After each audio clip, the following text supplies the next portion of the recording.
let me know. Your voice is clear. The screen is showing. That's fine. Oh, perfect. Well, thank you again for joining. Today, basically, we will going to talk about using video for research. So the topic is seen and unseen, and how we use the video for the research purposes.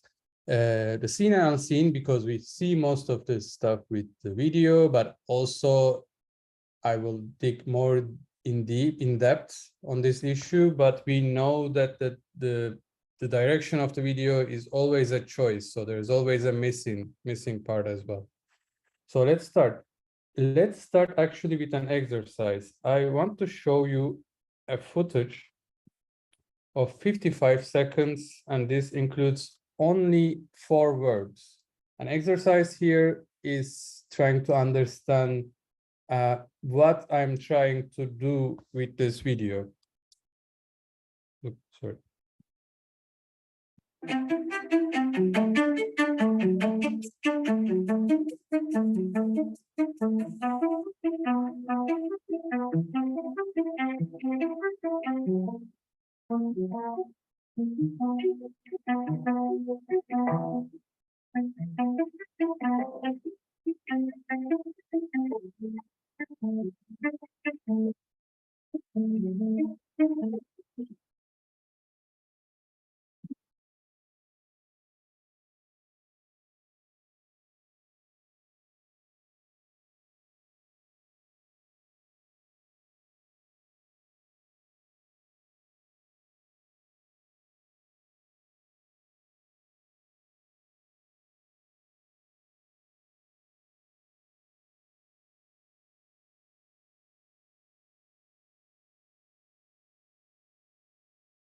So anybody has some ideas on this video? What is the purpose of this video, or what I'm trying to do basically with this video?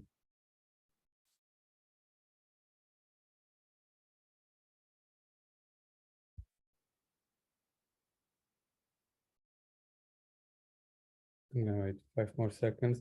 But actually what I'm trying to do here is to explain very briefly in 55 seconds, what is my job? My job as a researcher, as a video researcher, is actually go to the field, try to talk with the people, record the experiences, the behaviors, the attitudes in the field, and then share them with the related public, and then work on them in co-creation and ideation sessions. So here, what I tried to do with this video, actually try to give the essence of a work of more than 6 weeks into 55 seconds.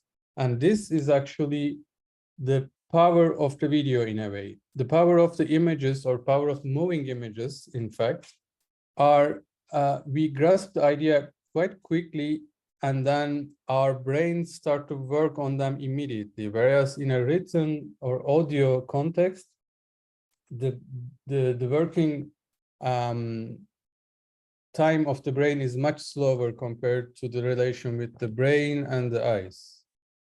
So let's start. As I said, video is a powerful tool that can provide a very rich and detailed data, and mostly capture non-verbal communication that might be missed in other forms of the data collections. It can be seen multiple times, it can be revisited multiple times, and over time, perhaps the ideas or the comments that we grasp from the video can change. And it also proves that the video can be a valuable data source over time as well. And also it allows to draw different conclusions. It allows to have different ideas from different behaviors as well. For the flow of this session, first, I'm going to talk about the ways of using the video. The first part is the participatory video. The second is videography. The third one is the use of existing videos. Fourth is video elicitation. Fifth is video-based fieldwork. On the second part, there will be characteristics and what are the potential and constraints of the video. So what are the advantages and disadvantages of the video? video has a real-time sequence that is not really, well, video has a real-time sequence that is unique to capture bodily gestures, facial expressions, and so on and so forth, and it's quite durable. But what are the ethical considerations of video? I'm going to explore in the third part. In the fourth, I'm going to talk more in the practical part of the video research, how to set up, how to choose a shooting location, how we can set the equipment and the consent. And fifth will be transcribing, coding, and the analysis part. So let's immediately go. The first one is the participatory video. In the participatory video, there are notable ways. Well, there are some notable ways. First, the researcher, well, basically, we try to eliminate the hierarchy between the researcher and the participant here. And emphasis in this video is we are not saying that the researcher is not there. We are not saying that this is an objective work. It's rather researcher also becomes the part of the process. And in some cases, the videographer can allow participants to record for themselves, especially in the last 10 years, the expansion of the smartphones and the selfie culture helps this. When I was first started to record the respondents, the participants in 2013, 2014, a lot of people were quite hesitant on getting recorded. Whereas right now, I don't need really much convincing. A lot of people have their smartphones, and even without the presence of the researcher, they can simply start recording themselves. And participatory methods is to reduce the gap between the concepts and the models of researchers and those of the individuals and communities, meaning that when we allow the user to do the recording or to do the research, it also allows to diminish the difference, the cultural difference, or to diminish the hesitancy, let's say. So even in our context, actually in UX research context, if we allow the participants or the users of Miravia or users of Lazada to record for themselves, they will always act differently in a more natural way, because they are the ones who are trying to record themselves and who kind of direct this organization. So that's why it allows to reduce the gap between the concepts and the models. Participatory video is also used to explore people's experiences, and it produces three kinds of data. The first one is the video as the product. So at the end, we will have a video, and which is the result itself. The second part, the process of its production, can be part of the data as well. And also the third is the data processing, because which is the actual part where we try to produce the data. Some forms of the participatory paid video are collaborative, as I mentioned actually quite right now. Some others are more individual. We can also ask people some video diary formats, which is quite individual, with the help of a smartphone and with the help of a selfie camera or selfie stick. It's super easy to do it.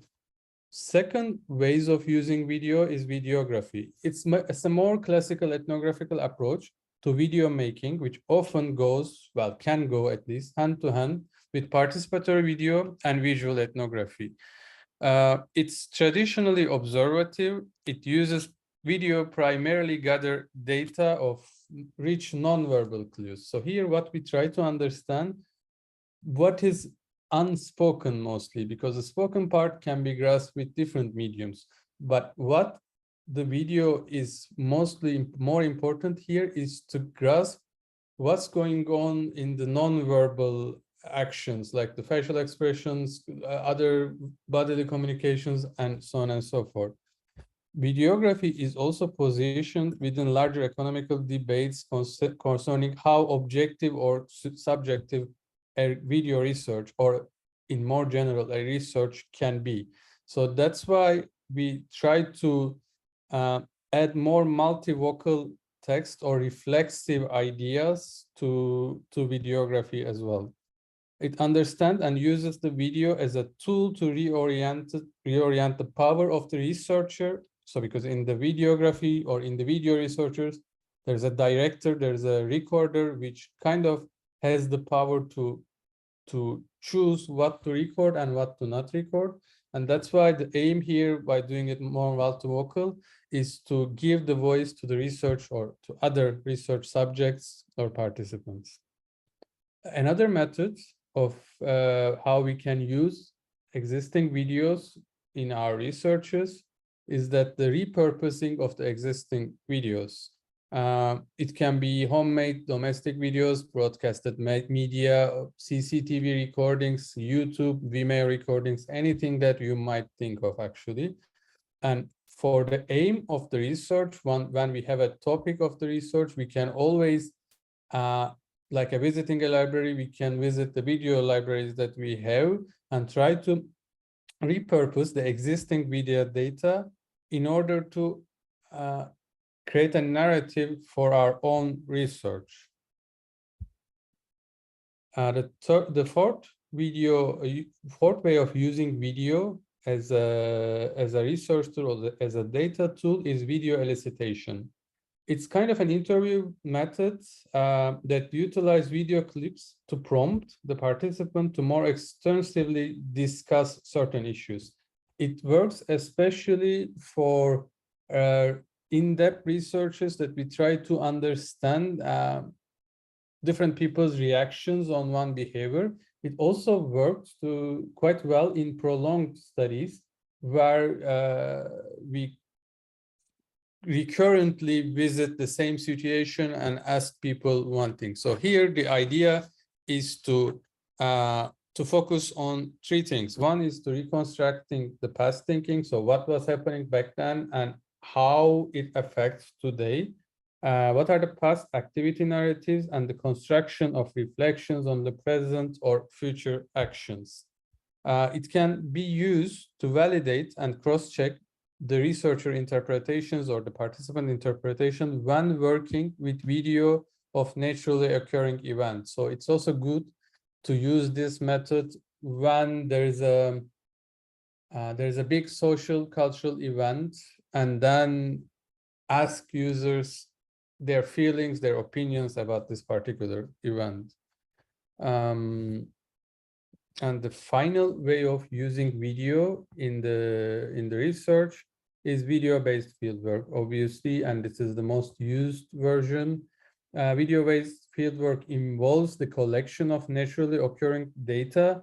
Its fundamental focus is the social and behavioral mechanisms and the use of the video to collect naturally occurring data in these contexts give us to help to see an event, an action, or a behavior in a more broader context, and it helps us to make the analysis of it as well. So before going to the second part, I'm just wondering if anybody has any questions.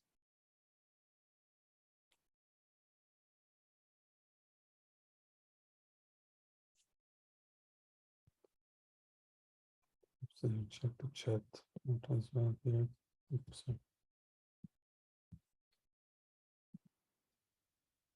If not, I will go to the second part. So in this part, we're going to talk about the characteristics, potentials, and the constraints of the video.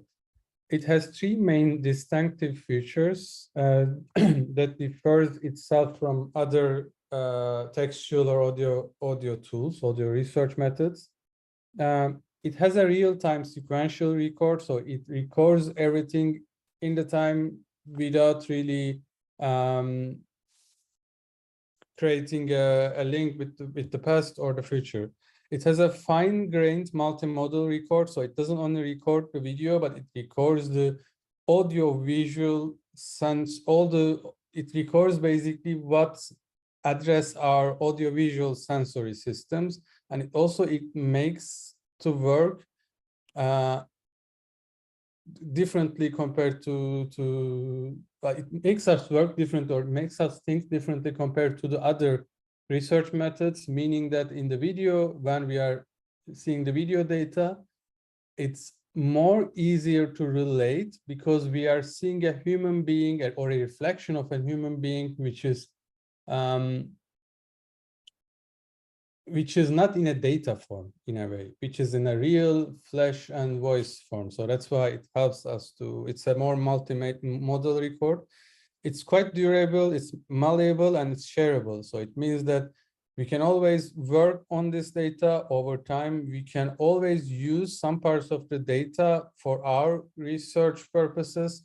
Using existing videos is a kind of a good example of this, and it's easily shareable, even with the mass public through Vimeo, YouTube, or whatever platform that you might think of.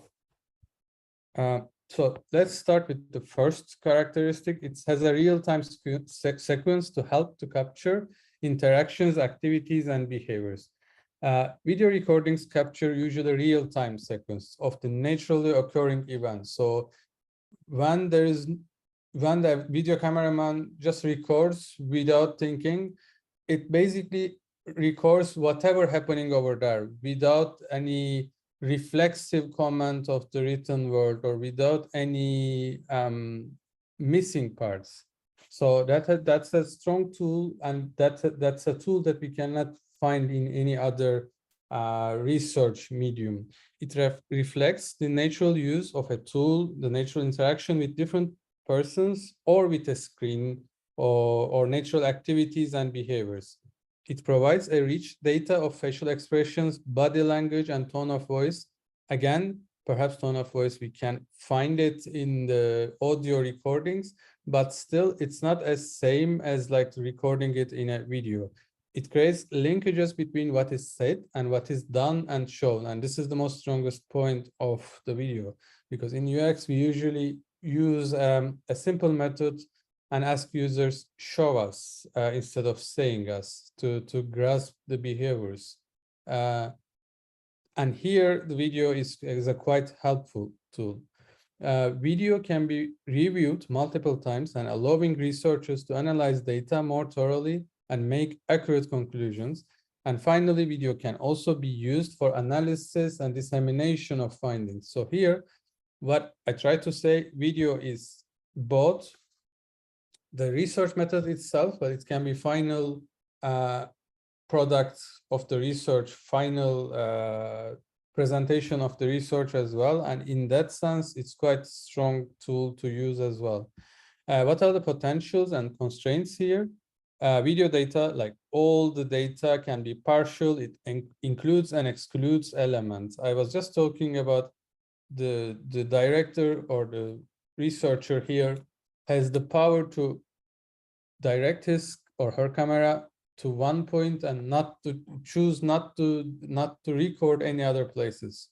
So that's why the video data, like all the data, can be partial. It is focused on the material world, and it makes an audiovisual record of the event.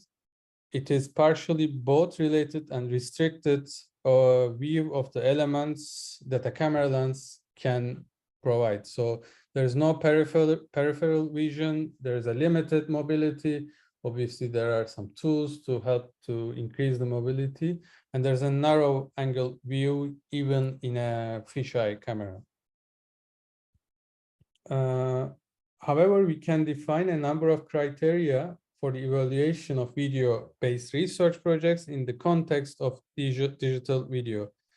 It has a wholeness and particularity principle, meaning that it refers to video record is sufficiently detailed and fully presented to capture the essence of a particular event and to bring the viewer, the people who read, quote unquote, or who view this data inside of it, which is really hard to do with any other platforms. And it also related with being there or being with principle, which has a potential of the video recording to connect the viewer with the respondent, which helps quite well to create the empathy with the respondent as well. There's a chronological verisimilitude, meaning that the use of video presents the order of a certain event. And there's a perspectivity principles as well, which refers to the use of the video to make clear what is the videographer point of view. And also if we include different participants or different respondents, as mentioned in the very beginning, it can also offer a multi-perspective. But what are the constraints, again, of the first point is there's a time and stocking limits of video recording as opposed to participant observation, because in participant observation, we have much longer time to grasp an ongoing event, let's say. There's a limited time to record the video. There's always a fractured representations of the moments. So these moments that we are recording are isolated moments. It also brings us to risk to the microanalysis, because what we are doing in a video clip, let's say, we are only analyzing these isolated moments. So there's always a risk to not to see the bigger picture. Here, the idea is actually maybe try to create more moments like this and try to understand what is the macro analysis of the same context. The second main characteristic of the video data is that video data is a unique research medium that researcher can capture facial expression, gesture, and body movements. As I said, it's a multi-modal record, which the talk is kept in context and all modes of the face or gestures or body are recorded sequentially. It is rigorous and systematic. It systematically examined resources, practices through which participants in interaction build their social activities.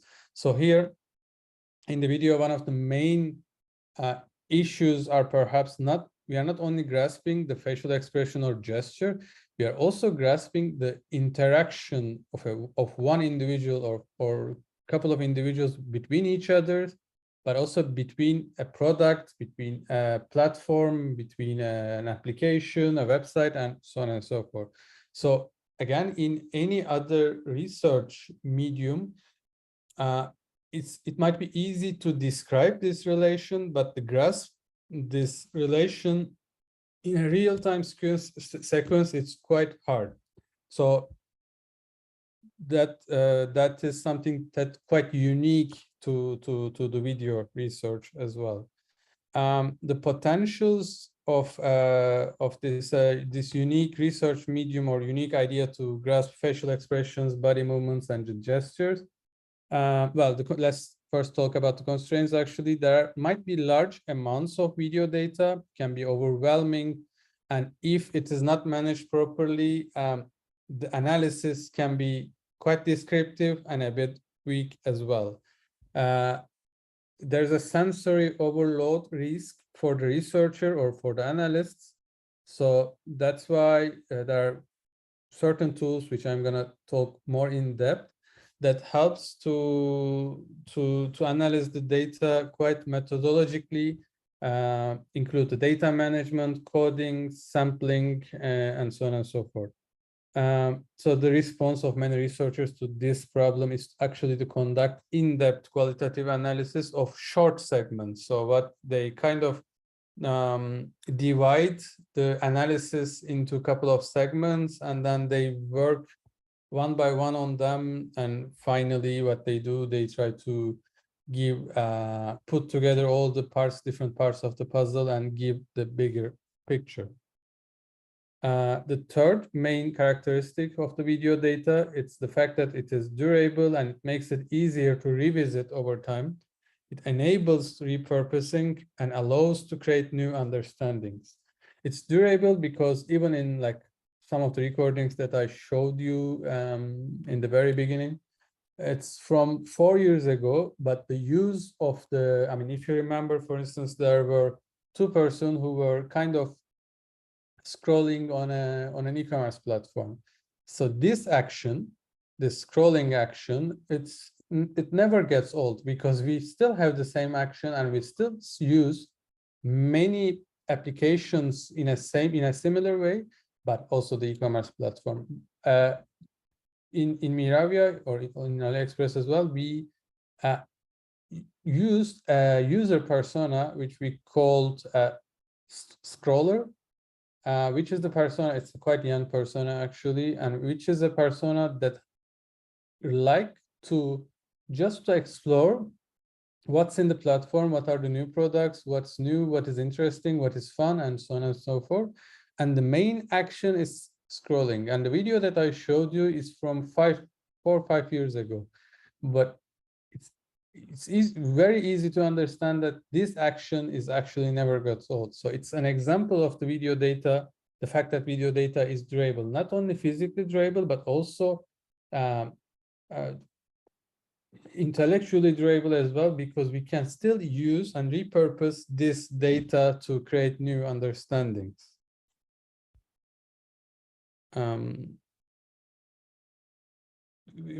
One thing also, it's the video data is shareable, so it enables to have different viewpoints or different points of views on the same work. It might include different researchers, might also include different ideas coming from from different people, and it supports a collaborative commentary on the same video.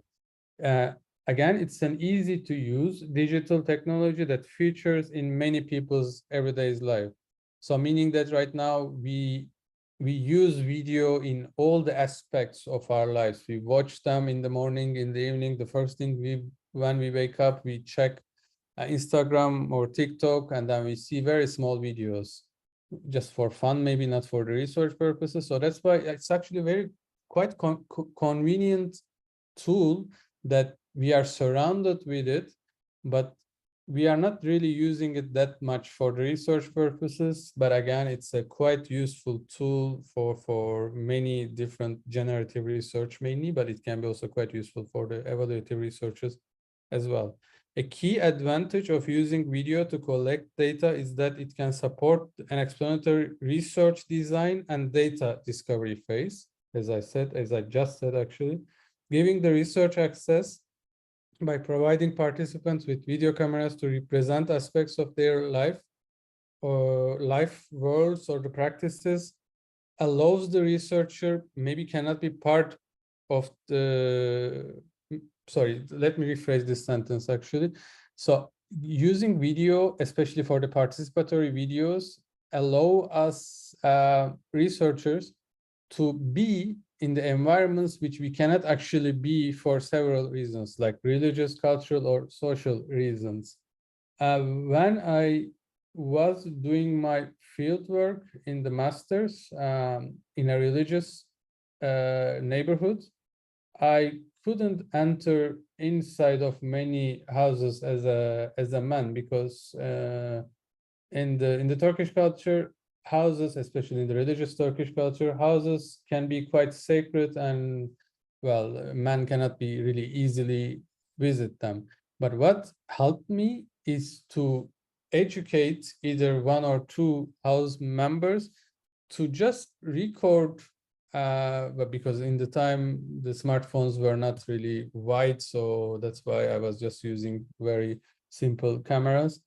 But I kind of educated one of the house members, and then asked him to just to grasp some of the key features of the house so that it can be quite helpful for me. So that's why video, maybe researcher is not present over there, but the presence of the video will be always over there. And especially with the existence of the smartphones, it's quite easy to do this now. Okay, and so, but of course, there are always ethical considerations of the videos. As I said, video is a malleable tool that can be shaped quite easily, that can be edited and modified quite easily as well. So this is one part of the ethical considerations actually. So there is always a camera in situ effect, raises the questions about the role of the researcher with the participant and their relation with the camera, meaning that the existence of the camera can change the way in which we react or act around the camera. there's always a camera in situ effect with the participant, even though we are not talking about a professional setting, right? We are talking about very natural setting, but still there is always a different role of the participant, different role or different character that we are getting into while getting recorded. So there's always this factor which should be taken into consideration. And there's always a second factor, which is the video remediation.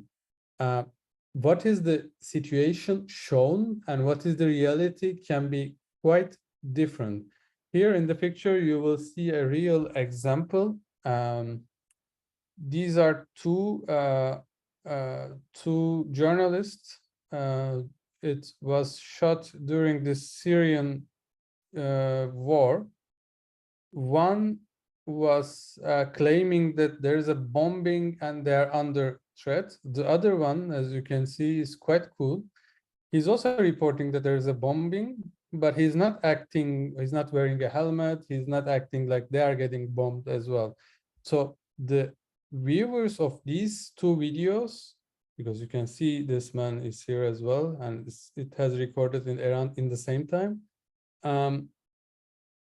Viewers of these two videos will think completely different about the current situation. They are shot exactly in the same time.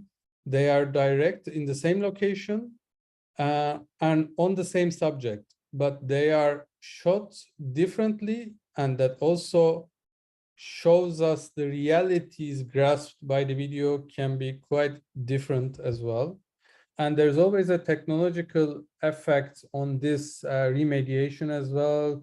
There are after effects, editing, video limitations, and right now, actually, with the improvements in the AI, we can see a lot of quote unquote non-existing human beings which are real enough that our brains grasp them as real human beings, and can actually it can be grasped as the reality out there as well. So with the actually improvements in the AI, I believe the reality in the video research will change by the time as well.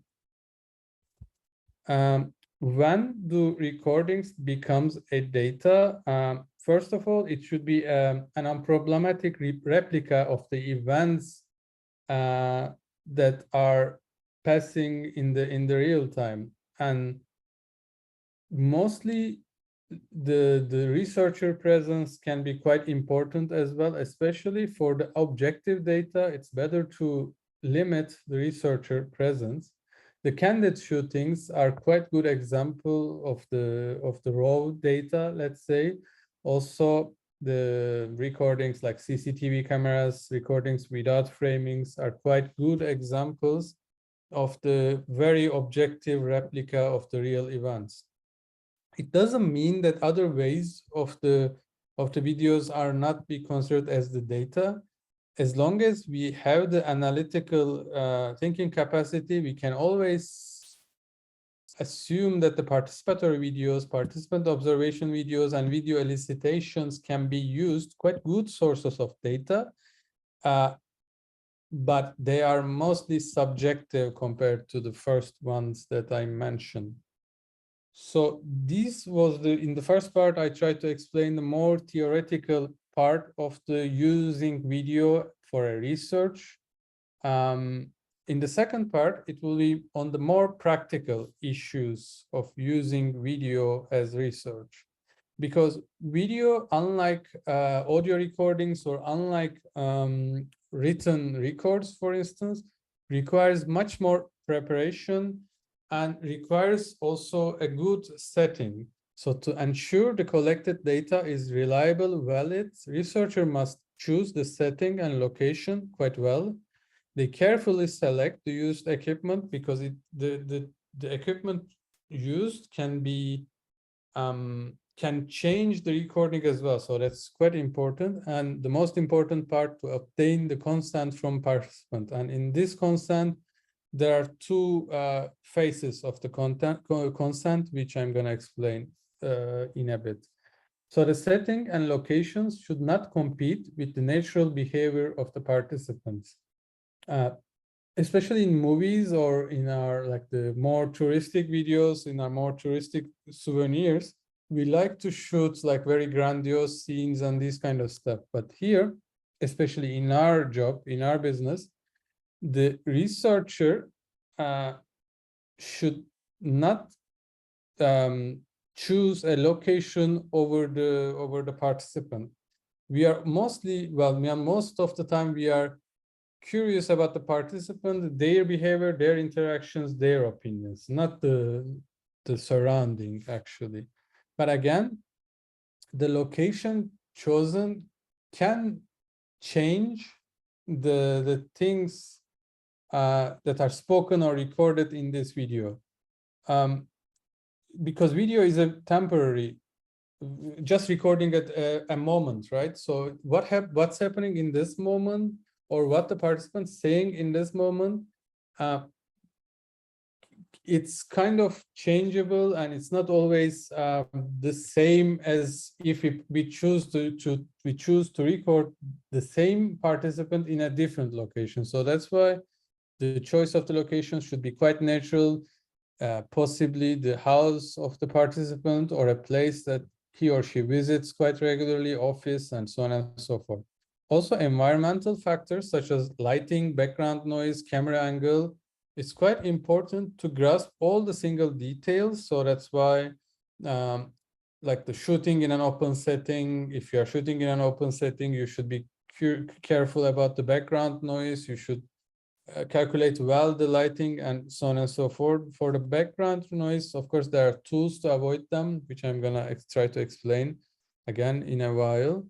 The second part is choosing the right cameras, microphones, tripod, or other essential equipment that helps to collect the data of high quality.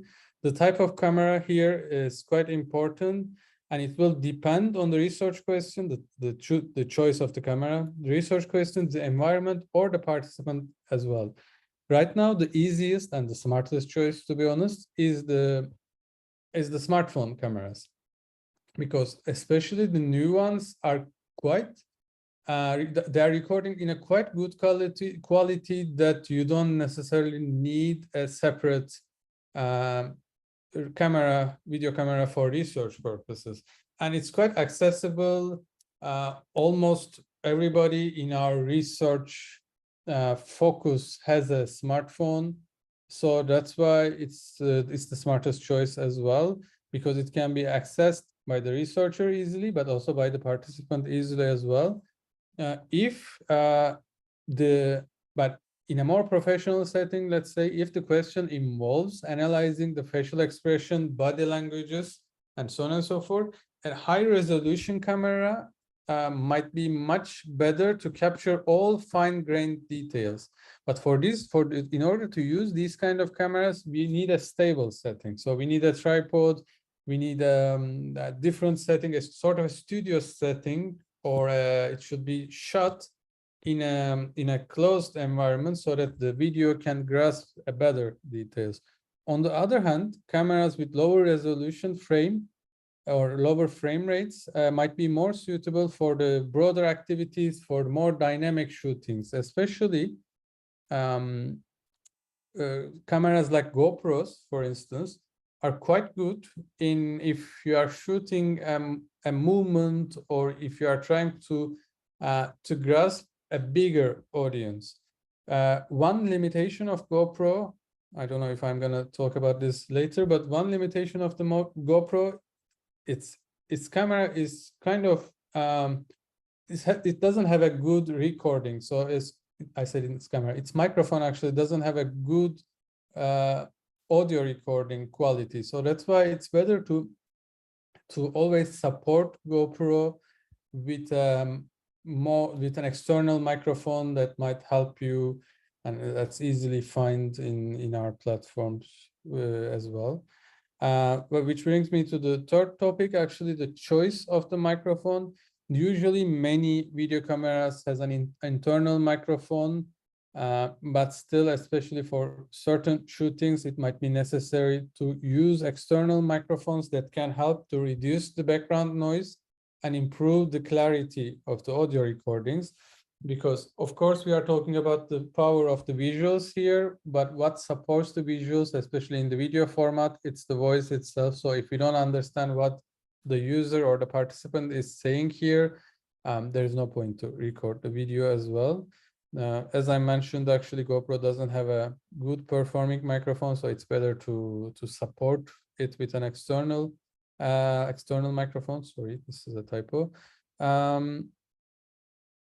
And also one suggestion here, if there is a dialogue going on, and if the shooting is from distance, right now there are really good directional microphones. Doesn't record the background noise, but just records these two or more people who are speaking, and which is also quite easily accessible as well. What are other required equipments here? First of all, if it's a stable recording, it's better to use a tripod. It's suitable for the single angle recordings. Lighting is quite important. But apart from like these obvious things, please be careful about the storage, because especially in high quality recordings, the storage can be a problem, always a problem. So that's why ensure that there is a substitute to the storage place, or don't lose your data, or don't let the storage space interrupt with your recording. Again, the second most important thing is battery. Always it's needs to be ensured that the battery is full always, and have a substitute to this as well.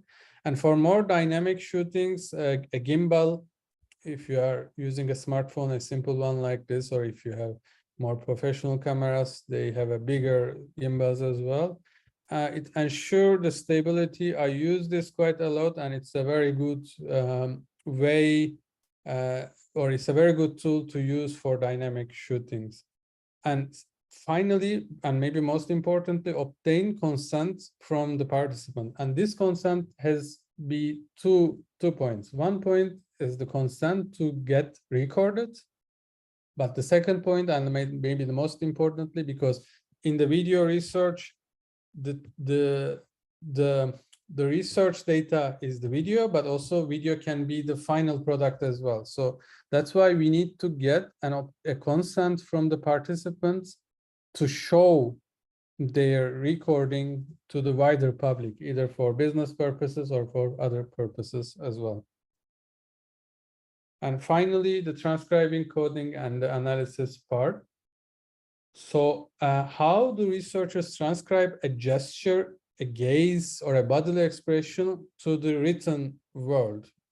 This is not a hard question, actually. A lot of users are using a visual coding system that sets symbols, codings that are used to represent different types of non-verbal clues, non-verbal cues, behaviors such as gesture, bodily expression, and so on and so forth. Always try to use a descriptive language, all of the details. For example, when there's a dialogue going on, participant looks away, nods in agreement, is not happy, touches their face. So always try to convey these kind of bodily information as well, because while transcribing from the visual world to the written world, there's always a risk to lose some of the data. So that's quite important to convey all the information as much as possible. And here there are a lot of video annotations softwares that helps to make easier to transcribe the video data to the written word, like Elan, Transana, Noldus, Observer, and so on and so forth. But also beware that transcribing a video, like transcribing an audio, can be time consuming, but there are some tricks to avoid this. First of all, use a good quality transcription software like Express Scribe, InkScribe, or Transcriber Pro. Use a foot pedal, which helps quite well, because usually when we try to do one action, well, all the different actions like stopping, replaying, and writing with the hands, it can really affect our brain to work all these movements in a sequence. However, when we use a foot pedal to play and rewind the video, it really makes well, frees our hands, so it's easier to type and easier to type faster. Actually, use keyboard shortcuts, obviously. Break the video into smaller sections. It helps for the analysis as well, and it helps to finish a one bigger task by smaller tasks, actually. And one of the methods that some researchers use is to focus on one speaker at a time. Finish first one speaker and then finish the second speaker as well. Researchers code the video data by identifying patterns, themes, categories within the data and labeling them with codes categories that reflect these patterns. So that's why it's important to develop a coding framework for the analysis to identify the key concepts and the themes.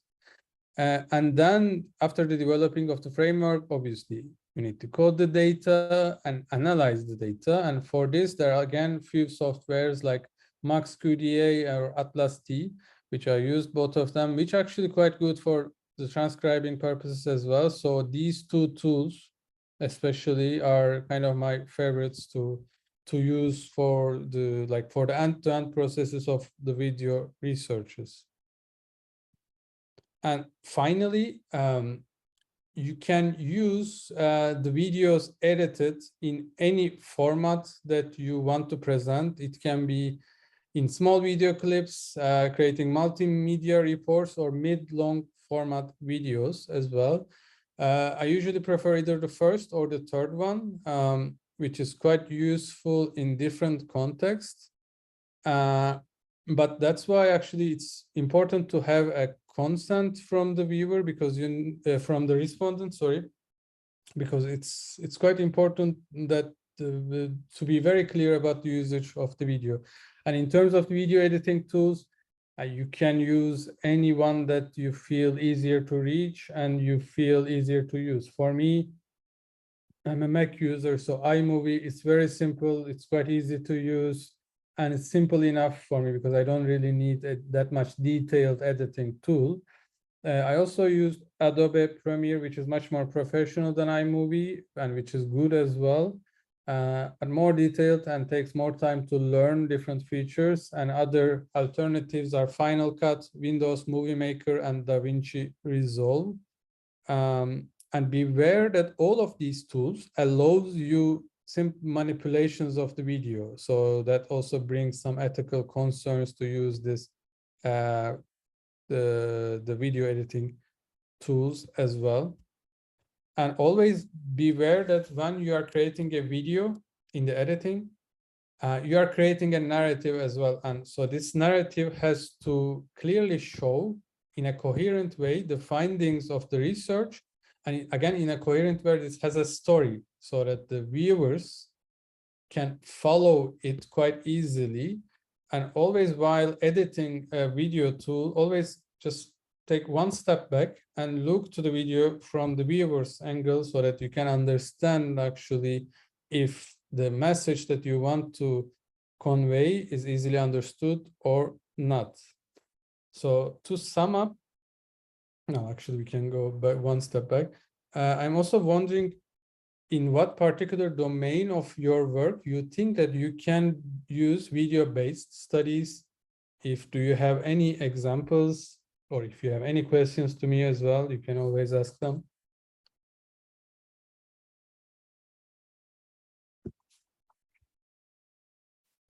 Thank you, Levent. A very valuable knowledge in video usage in the research and also videography in general. Well, for us, the research team, we always use the what's showing here, the online FGDs. So yeah, we always use videos for these research. Yeah, especially for in our field, for our kind of researchers, it's much better to use. It's very simple, easy to set the environment, easy to grasp many different people's opinions, and also see their screens, because our world is a digital world. So it's kind of a natural setting as well. And it's this, as I said, it's simple, faster, and easier to organize. I can also like kind of show different methods. Like here, for instance, it's one of my previous researchers. Sorry for the subtitle, it's a different language. But here, what I did actually, it was a usability test on an automobile company. Sorry, not usability, of course. It's actually the topic was the interior design, I think. But anyway, it's a research for an automobile company, and here what we ask to the participant is to wear a wearable video camera, a helmet, and record what's going on while he is driving. That's one method to use it, and gives an example. Also, one of the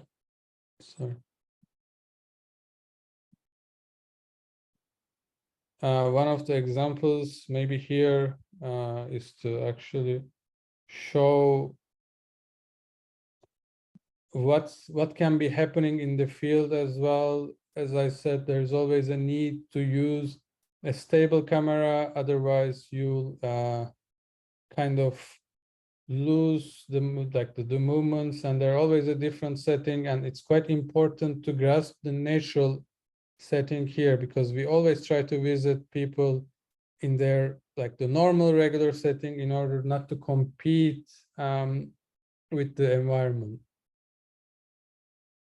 And again, it shows how bodily gestures can be important. Again, the same movement, and so on and so forth. So it was just an example. Well, okay. If I don't know if there are any other questions, but please feel free to ask. Yes, Tim, is there any question for Levent?